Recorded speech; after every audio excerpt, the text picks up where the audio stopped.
यशोधरा हैरान थी कि चाणक्य नन्हे से बालक चंद्रगुप्त को विष देने की बात क्यों कर रहे हैं। उसने हड़बड़ाहट में उनकी तरफ हैरानी से देखते हुए पूछा, विष चंद्रगुप्त के लिए? स्वामी, ये क्या कह रहे हैं आप?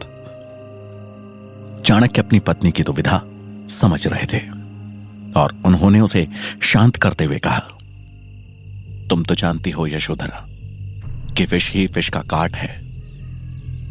मैं चंद्रगुप्त को इतना मजबूत बनाना चाहता हूं कि इस पे किसी भी विष का असर ना हो। इसलिए मैं आज और अभी से इसके भोजन में थोड़ी थोड़ी मात्रा में विष मिलाना शुरू कर रहा हूं। कल को जब यह राजा बनेगा तो इसके कई दुश्मन होंगे, लेकिन उस समय तक यह विष इसका दुश्मन नहीं बल्कि इसका मित्र बन चुका होगा। दुनिया का कोई भी विष चंद्रगुप्त का बाल भी बांका नहीं कर पाएगा। चाणक्य की इस सोच ने यशोधरा की चिंता कम कर दी और मुस्कुराते हुए उसने जवाब दिया, आपकी लीला तो बस आप या भगवान ही जान सकते हैं। उनकी बात सुनकर चाणक्य बोले, भगवान मेरे कर्मों से अवगत हो या ना हो, लेकिन मैं उनकी एक लीला से अवश्य अवगत हूं, और वो लीला है तुम्हारा मेरे जीवन में मेरी जीवन संगिनी बनकर आना। तुम्हारा सहयोगी ही है यशोधरा, जिसने मेरे लिए हमेशा से एक प्रेरणा बनने का काम किया है। चाणक्य की बात सुनकर यशोधरा शर्मा गई और बोली, भोजन करें, बेचारा बच्चा भूखा होगा। चाणक्य ने सर हिलाते हुए सहमति जताई और चंद्रगुप्त के भोजन में एक उचित मात्रा में विष मिला दिया। थोड़ी ही देर में विष ने अपना असर दिखाना शुरू कर दिया। चंद्रगुप्त को हल्का नशा होने लगा और देखते ही देखते वो एक गहरी नींद में सो गया। छोटे चंद्रगुप्त को इस तरह से सोते हुए देखकर यशोधरा उसे ममता भरी नजरों से बस निहारे ही जा रही थी कि तभी चाणक्य के शब्दों ने उसका ध्यान भंग किया। हमें कल सुबह ही तक्षशिला के लिए निकलना होगा। चंद्रगुप्त के राजा बनने की तैयारी जल्द से जल्द शुरू कर देनी होगी, लेकिन वहां जाने से पहले मेरा शंभू काका से मिलना आवश्यक है। राजा धनानंद को मात देनी है तो उनकी सहायता की अति आवश्यकता होगी। शंभू काका का नाम सुनकर यशोधरा घबरा गई और बोली, आप उनसे मिलने के प्रयास में क्यों जान दांव पर लगा रहे हैं? मुझे डर है कि कहीं किसी ने आपको पहचान लिया तो आपका जो भी संदेश है मैं उन तक पहुंचा दूंगी। यशोधरा की बात सुनकर चाणक्य बोले, मैं तुम्हें खतरों में नहीं डाल सकता हूं यशोधरा। अब जब प्रण ले ही लिया है तो खतरा भी मोल लेना पड़ेगा। यशोधरा का यह डर जायज था, क्योंकि शंभुनाथ भले ही चाणक्य के पिता, चाणक्य मित्र और चाणक्य के हितैषी थे, लेकिन उसके साथ साथ वो धनानंद के दरबार में एक मंत्री भी थे और यह लगभग निश्चित था कि उनकी गतिविधियों पर किसी भी वक्त नजर रखी जा सकती थी। जहां एक तरफ चाणक्य धनानंद की सत्ता को उखाड़ फेंकने की तैयारी कर रहे थे, वहीं धनानंद के दरबार के मुख्यमंत्री अमात्य चाणक्य की मृत्यु की साजिश रच रहे थे। जब से चाणक्य ने धनानंद के सर्वनाश का प्रण लिया था, तब से चाणक्य उनकी आंखों में खटक रहे थे। अमात्य जानते थे कि चाणक्य कितने प्रतिभावान हैं और उनकी क्षमता क्या है। अमात्य राजा धनानंद को बताना चाहते थे कि उन्होंने चाणक्य को जिंदा छोड़कर सबसे बड़ी गलती की है, लेकिन राजा अपने भोग विलास में इतने व्यस्त रहते थे कि उन्हें किसी से मिलने का समय ही नहीं होता था। पर आज अमात्य मौका देखकर राजा के कक्ष में जाने से पहले उनके सामने आ गए और उन्हें नमन किया। इतनी रात में महामंत्री को अपने सामने देख राजा धनानंद बोला, क्या हुआ महामंत्री? ऐसी क्या विपदा आ गई जो आप अभी मिलने चले आए? अमात्य बड़ी विनम्रता से बोले, क्षमा महाराज, विपदा आई नहीं है पर आ सकती है। धनानंद ने गुस्से में कहा, ऐसी गोल गोल बातें क्यों कर रहे हैं? साफ शब्दों में बताओ। महामंत्री ने सर झुकाते हुए कहा, महाराज, मैं आपसे चाणक्य नाम की विपदा के बारे में बात करना चाहता था। वही ब्राह्मण जिसने आपको। इतना कहते कहते अमात्य रुक गए।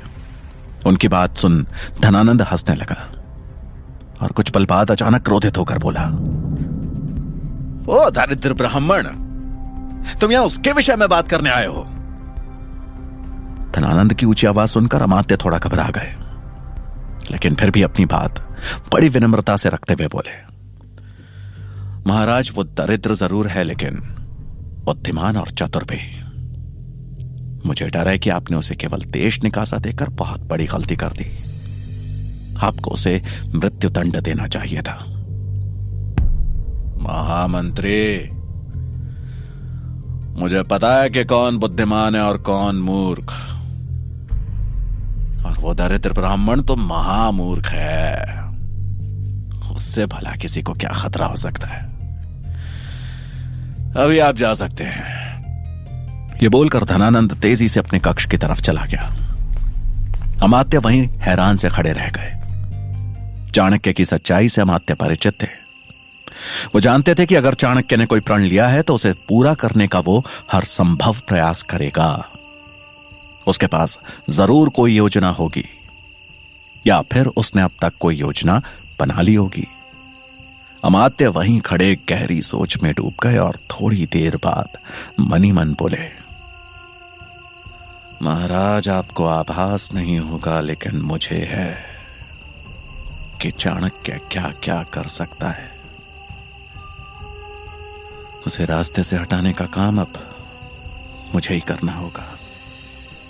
ऐसा कहकर उन्होंने एक गुप्तचर को अपने पास बुलाया और उसे कुछ समझाकर राजमहल के बाहर भेज दिया। रात का अंतिम प्रहर था और आसमान में प्रकाश की झलक आने में समय था। चाणक्य ने कंबल से अपना मुंह ढका और शंभुनाथ से मिलने चल दिए। शंभुनाथ से गुप्त रूप से मिलने का यही समय उचित था, क्योंकि शंभुनाथ भगवान शंकर के बहुत बड़े भक्त थे और नगर किनारे बने महादेव के मंदिर में हर सुबह पूजा करने जाते थे। चाणक्य तेज कदमों से हर तरफ नजर रखते हुए नगर के किनारे बने मंदिर के करीब जा पहुंचे।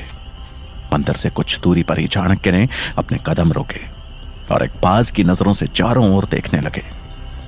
मंदिर से उठता घंटे का शोर ये तो बता रहा था कि शंभुनाथ पूजा करने आ चुके थे, लेकिन इस बात की पुष्टि नहीं थी कि वो अकेले हैं या उन पर कोई नजर रखे हुए है। चाणक्य ने मंदिर के हर कोने पर नजर दौड़ाई, लेकिन उन्हें कोई नहीं दिखा। वो अपने कदम आगे बढ़ाने ही वाले थे कि तभी उन्हें एक आहट का आभास हुआ। उन्होंने आवाज की तरफ नजर दौड़ाई तो लगा जैसे कोई इंसान पेड़ के पीछे छिप छिप कर नजर रखे हुए है। चाणक्य समझ गए कि शंभुनाथ अकेले नहीं है, उनके पीछे गुप्तचर हैं। अब वो शंभुनाथ से मिलने का उपाय खोजने लगे। इधर शंभुनाथ की पूजा लगभग खत्म होने को थी। हर बीतती घड़ी के साथ चाणक्य के हाथ से शंभू काका से मिलने का मौका निकलता जा रहा था। कुछ सोचते हुए चाणक्य ने अपनी खुली शिखा के बालों को अच्छे से समेटा और अपने मुंह को कंबल से अच्छे से ढक पहुंच गए पेड़ के पीछे छुपे हुए उस गुप्तचर के पास।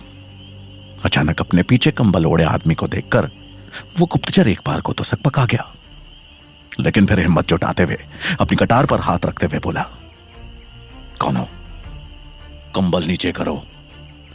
चाणक्य निर्भीक खड़े रहे और उसकी आंखों में आंखें डालकर बोले, कहां से गुप्तचर होने की शिक्षा ली है मूर्ख? इतना भी नहीं पता कि एक गुप्तचर का सबसे पहला शस्त्र उसकी गोपनीयता है। चाणक्य की बात सुनकर वो डर गया, लेकिन फिर अपने आप को संभालते हुए बोला, तुम्हें कैसे पता चला कि मैं गुप्तचर हूं? तुम जैसे सैकड़ों ढोंगियों से पाला पड़ता है मेरा। अंतिम अवसर दे रहा हूं, कंबल नीचे करो।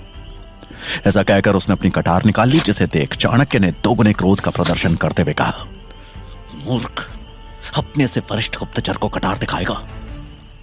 मंत्री शंभुनाथ पर ही नजर रखने भेजा था ना तुम्हें कि कहीं वो उस दरिद्र ब्राह्मण से संपर्क करने की कोशिश करे। तो क्या सही से अपना काम कर रहे हो? अपने आत्मविश्वास के बल पर अब चाणक्य उस गुप्तचर पर हावी होते दिख रहे थे। उस गुप्तचर की कटार पर पकड़ ढीली होने लगी थी। ये देख चाणक्य ने और दृढ़ता के साथ कहा, चेहरा तुमने ढका नहीं है और अब क्या कानों में भी रुई डाल के बैठे हो? जो मंदिर के पीछे हो रही आहट तक नहीं सुनाई दे रही तुम्हें? शर्म आ रही है मुझे तुम्हें देखकर। समझ नहीं आ रहा कि इतने आवश्यक कार्य के लिए तुम्हें चुना गया है। गुप्तचर नहीं हो तुम, कलंक हो, और कलंक को जितनी जल्दी मिटा दिया जाए उतना राज्य हित के लिए उचित होता है। चाणक्य की दृढ़ता के आगे वो गुप्तचर टूट गया और उनके कदमों में गिरकर बोला, क्षमा करें मुझे, कृपया इस भूल को सुधारने का एक मौका दे स्वामी। मैं विश्वास दिलाता हूं कि आइंदा से किसी त्रुटि का मौका नहीं दूंगा। ऐसा कहकर वो गुप्तचर गिड़गिड़ाने लगा। वो गुप्तचर अब पूरी तरह से चाणक्य की मुट्ठी में था। अपने स्वर को गंभीर बनाए रखते हुए चाणक्य बोले, अंतिम मौका दे रहा हूं, जाओ, जाकर मंदिर का पिछला हिस्सा देख कर आओ। तब तक मैं शंभुनाथ पर नजर रखे हुए हूं। ध्यान रहे, कोई भी कोना छूटना नहीं चाहिए। प्राणों की भीख मिलते वो गुप्तचर उठा और अपना चेहरा ढक के मंदिर के पीछे की ओर भागा। तभी शंभुनाथ अपनी पूजा समाप्त कर मंदिर से नीचे उतरने लगे। चाणक्य बगैर समय गवाए तुरंत उनके पास गए और अपना कंबल हटाते हुए उन्हें प्रणाम किया। अपने सामने चाणक्य को देख शंभुनाथ घबरा गए और इधर उधर देखते हुए बोले, पुत्र, तुम्हें पता है कि अगर तुम्हें यहां किसी ने देख लिया तो मृत्युदंड तय है।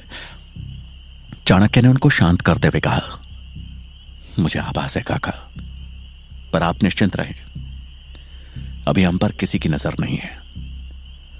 मैं आपसे मिलकर बस आपको बताना चाहता था कि धनानंद के सर्वनाश की प्रक्रिया शुरू हो गई है।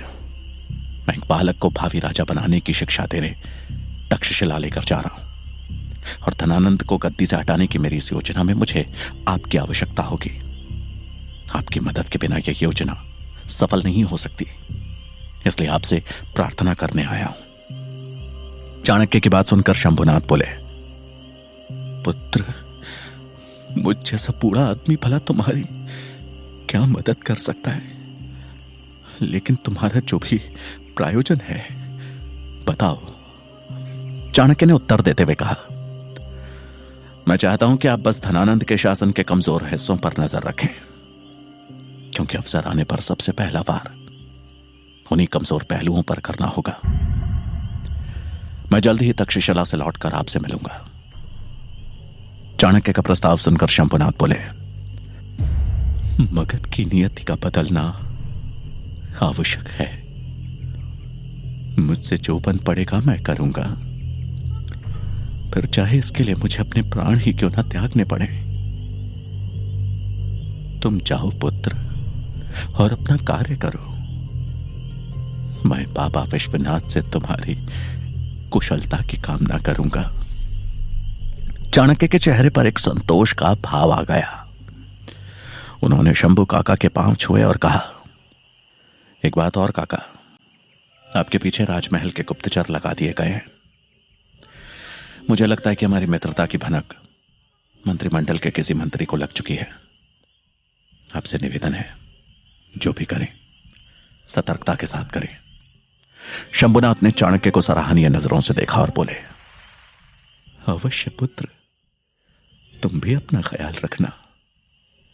ऐसा कहकर उन्होंने चाणक्य को आशीर्वाद दिया और आगे बढ़ गए। उनके जाते ही चाणक्य ने वापस अपना कंबल ओढ़ा और उस गुप्तचर के लौटने का इंतजार करने लगे। कुछ ही देर में वो गुप्तचर दौड़ता हुआ वापस आया और चाणक्य के पास पहुंचकर बोला, मैंने मंदिर के पीछे का पूरा हिस्सा छान मारा मानने पर, लेकिन वहां कोई नहीं था। चाणक्य ने उसे घूरते हुए प्रश्न किया, कोई नहीं था या तुम्हारे पहुंचने तक भाग चुका था? चाणक्य के इस प्रश्न का उसके पास कोई उत्तर नहीं था। उसके चेहरे पर डर साफ झलक रहा था। चाणक्य ने उसका डर भांपकर थोड़ी नर्म आवाज में कहा, यह पहली भूल थी, इसलिए इसे सुधारने का अवसर दे रहा हूं। लेकिन याद रखना, अगली बार गलती की तो मेरी तलवार और तुम्हारा शीश होगा। अब इससे पहले कि शंभुनाथ दूर निकल जाए, जाओ उनके पीछे। उस गुप्तचर ने उन्हें नमन किया और चल दिया शंभुनाथ के पीछे। उसके जाते ही चाणक्य ने अपना कंबल हटाया। उनके चेहरे पर एक संतोष भरी मुस्कान थी। आखिर हो भी क्यों ना, मगध आने के उनके दोनों प्रायोजन पूरे जो हो गए थे।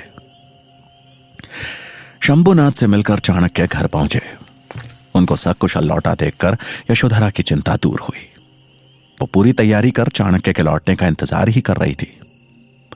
यशोधरा से विदा लेते हुए चाणक्य ने कहा, अपना ख्याल रखना यशोधरा। यशोधरा को उनके जाने का दुख हो रहा था, लेकिन उसने उस दुख को मुस्कान की चादर से ढककर जवाब दिया, आप मेरी चिंता मत कीजिए, मैं देवी मां से आप दोनों की कुशलता के लिए प्रार्थना करूंगी।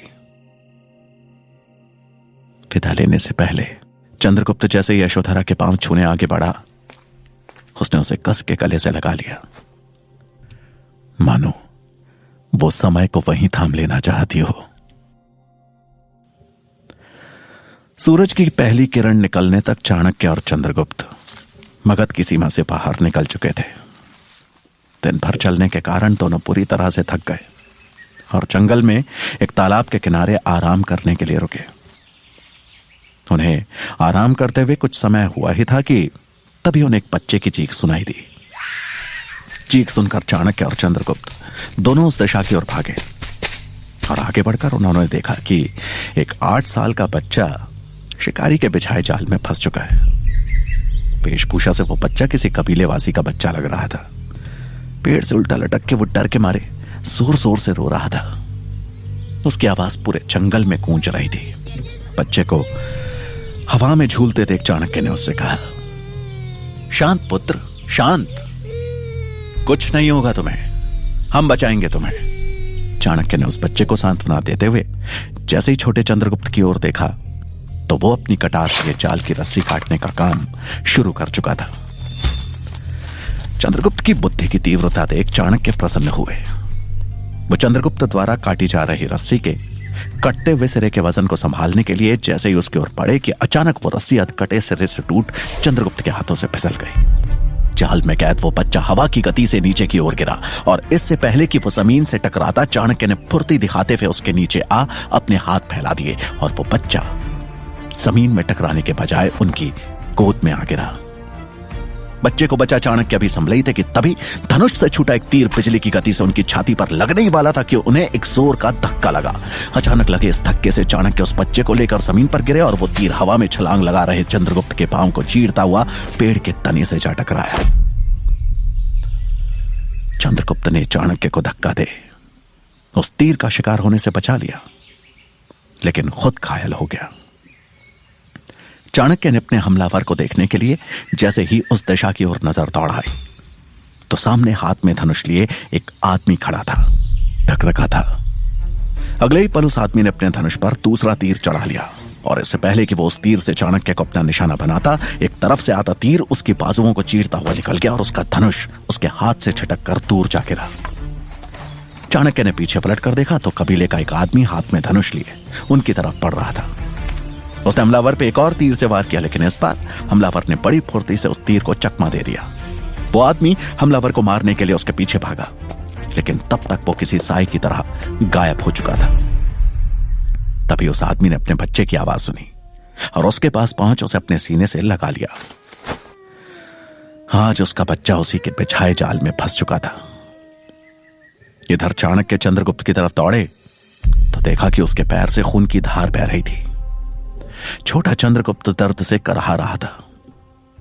चाणक्य ने तुरंत अपनी धोती का एक सिरा फाड़ा और खून का संचार रोकने के लिए उसके पैर को कस के बांधते हुए